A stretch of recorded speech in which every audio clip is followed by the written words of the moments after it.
So this week we saw the Liberal government announce their new first home buyer scheme. Firstly, I love how they've called it a scheme. But yeah, the Liberal government announced their first home buyer scheme, which very quickly the Labor government jumped on board and said that if they are voted in, they'll also match this scheme. So what is their scheme? In essence, at the moment, if you are buying property, in most parts of Australia, you'll need a 20% deposit to be able to buy. If you have less than a 20% deposit, you'll have to pay lender's mortgage insurance. Essentially what this does is covers the banks, but doesn't actually cover the person buying the property or taking out the loan. What the Liberal government have said that they will do is basically scrap LMI insurance for first home buyers, provided they've got a 5% deposit. So rather than needing the full 20% deposit, first home buyers will be able to buy property with as little as a 5% deposit, and the Liberal government, the government will essentially underwrite the difference between the 5% and the 20% deposit and insure that amount if that person was to default on the loan, or those buyers were to default on the loan. At a first glance and at a first look, I think this looked like a great policy.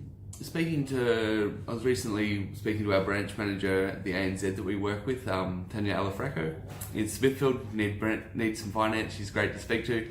But I was speaking to her, and her basically what she's seeing in the Cairns market is most buyers are able to meet the serviceability guidelines, but are really struggling to save that 20% deposit. So, for instance, if you're buying a $400,000 home, so the average sort of home in Cairns, you do need an $80,000 deposit, or you are paying LMI, so loan mortgage insurance.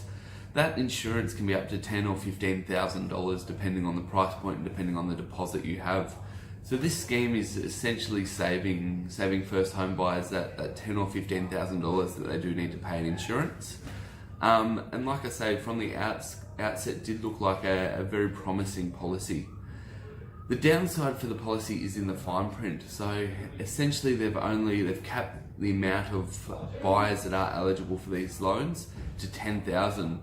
Now that might sound a lot at first, but unfortunately last year in 2018 it's reported that there was around 100,000 first home buyers across Australia. So essentially they're only making this loan insurance, this policy available for around 10% of first home buyers. How they will do this, if they'll do this in a first in best dress way, or if they will do it on some sort of eligibility criteria, I'm not sure. They haven't announced, it hasn't been reported on how they will actually distribute this policy. So that was a little bit disappointing when you look into the fine print, that only essentially about 10% of first home buyers will actually be eligible or actually be able to claim this grant per se. But overall, I think it is a good policy. It's not going to cost the government a lot in the fact that they're essentially only creating insurance to a degree for that 15% deposit, and it will allow first home buyers to enter the market more quickly. And like I say, in Cairns, I think the serviceability for most properties essentially, it's cheaper to own than it is to rent in Cairns at the moment. So I think the policy is good for a climate like Cairns, where buyers, really the only hurdle buyers have at the moment is saving up that deposit. So if they can get into the market quicker, I think the serviceability is there for most properties in Cairns, for most buyers. So overall, a strong policy, I think, will really help the first home buyers get into the market, and will, provided they provide enough people access to this, it will help the property market in Cairns overall.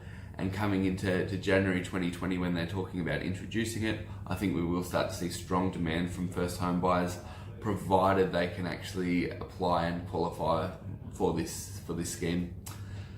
As always, guys, if you are looking at buying or selling, it's important that you get the best advice. I'm only ever a phone call away and would love to help you with any buying or selling questions.